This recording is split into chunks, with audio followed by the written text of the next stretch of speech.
stamps were plastered on subway stations in Brooklyn and buses rolling down Broadway.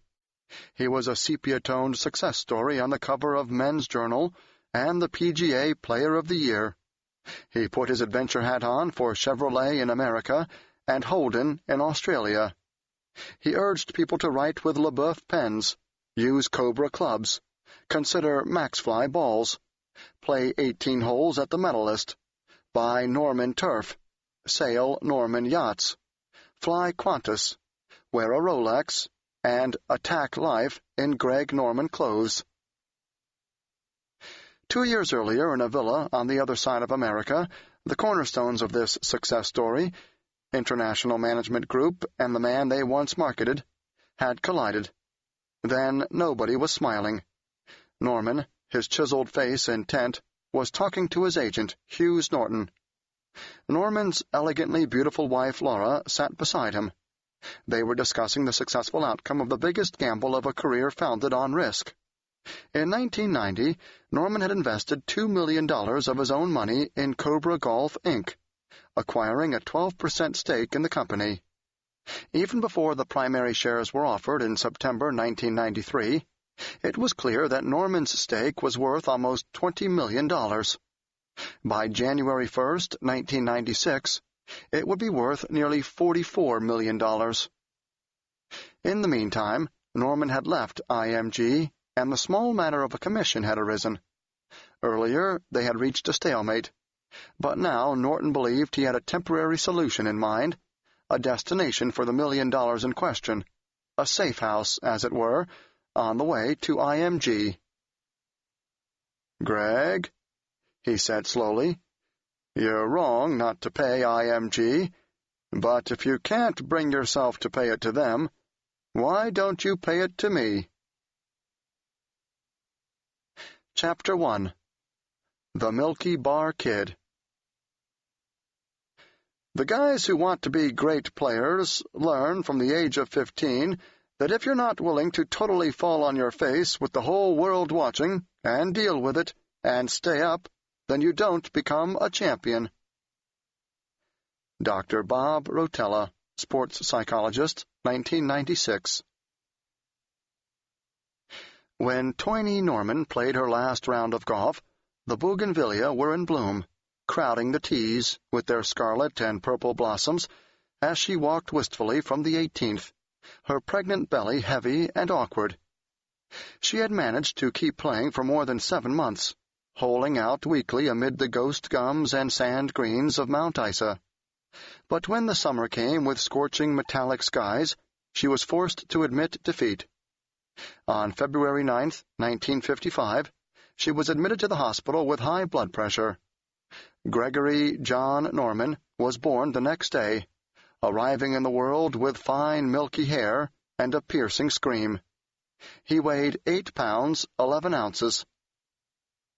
"He was a terrible baby," Toynee laughs. "He cried all the time. He kept us awake for about 12 months. Finally, we moved into a new house, and I said to the neighbors, 'I hope you aren't light sleepers, because I'm going to just leave him to cry.' Greg cried for 2 whole nights, and then he never cried again."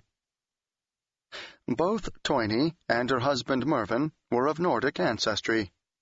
Toynee's carpenter father, Seth, and her mother, Tyne Hovey, were Finns who migrated to Australia in the 30s, while Merv's heritage was Norwegian, Danish, German, and English.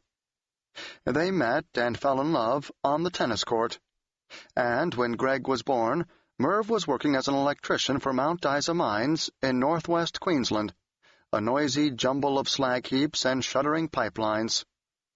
The largest city in the world in terms of surface area, Mount Isa sprawled over rich deposits of zinc, silver, lead, and copper. "As the only place of consequence for 700 kilometers in any direction," reports the rough guide to Australia, "the smokestacks, concrete paving, and sterile hills at Mount Isa assume oasis-like qualities on arrival, despite being undeniably ugly."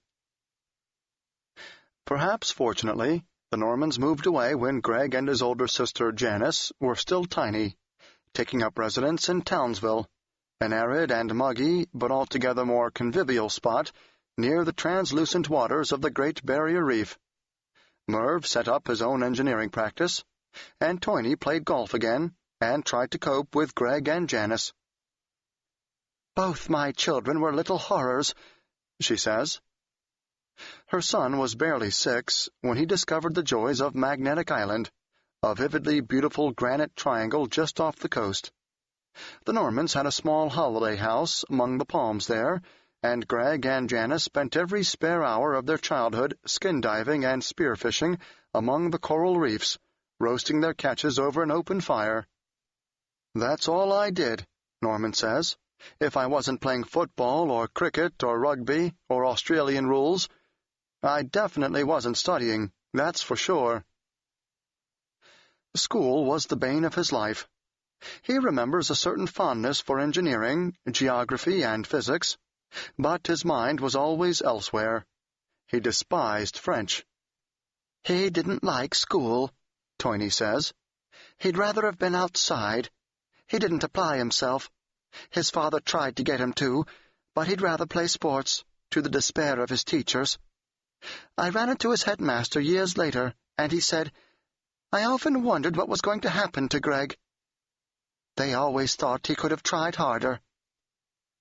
"He was always occupied and physically active," Merv recalled. "The bloke was never sitting down reading books.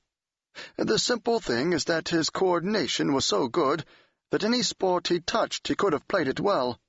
Picked up a billiard cue, and he could play billiards well. Always had that good hand-eye coordination." As a young man, Merv had been a talented rugby footballer who received several offers to go south to Brisbane and play, but his priorities lay elsewhere. Stern and uncompromising, with wide, powerful shoulders, he labored toward a degree in electrical engineering and then threw himself into work at Mount Isa Mines. Norman describes him as dictatorial, the kind of man who would bang his fist on the table and say, "That's it, boys. No more talk. Let's do it now." A man to whom actions spoke far louder than words. "To win anything," Merv would inform his small son, "the first thing you need to do is control yourself, then the environment around you. Do that, and you're on your way to improvement." At that age, the only thing Greg was interested in improving was his sporting skill. He proved an adept rugby league footballer at Townsville Grammar, and was chosen to represent Northern Queensland against Southeast Queensland in a match in which he scored the only try. A series of strains and minor injuries persuaded him that rugby wasn't for him, but by that time he had developed a passion for bareback riding, galloping along the beaches in a wild flurry of spray. He and his friend Peter Rawkins kept horses in a paddock behind Greg's house, a location that would have been convenient had it not involved a 3-mile hike to the gate. To facilitate matters, Greg cut a hole in the fence, and, after being caught red-handed by the furious park ranger, was banished forever from keeping horses there.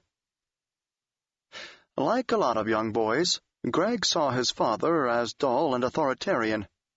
It came as a huge surprise to him to discover, years later, that Merv had been a bit of a prankster in his time, rigging up sticks of gelignite so they would explode when the lighting he had fitted in the new Mount Isa Golf Club was switched on in a solemn ceremony. Merv's engineering skills also enabled him to build a little sabot yacht for his water-mad children, who were members of the Townsville Sailing Club.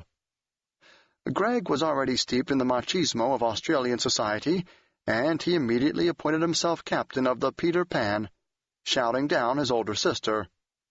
After they had sailed to victory in the B-grade club championship, Janice punished him by joining the crew of a boat whose owner allowed her to be skipper. "It was always the same," Janice laughed. "I'd beat him up, and he'd beat me up." Asked on the television program This Is Your Life if there had been much competition between them, she said, "Absolutely. I used to have bruises up my arms. He was a rat bag." My sister and I were close, but like any brother and sister, you've always got a love-hate relationship.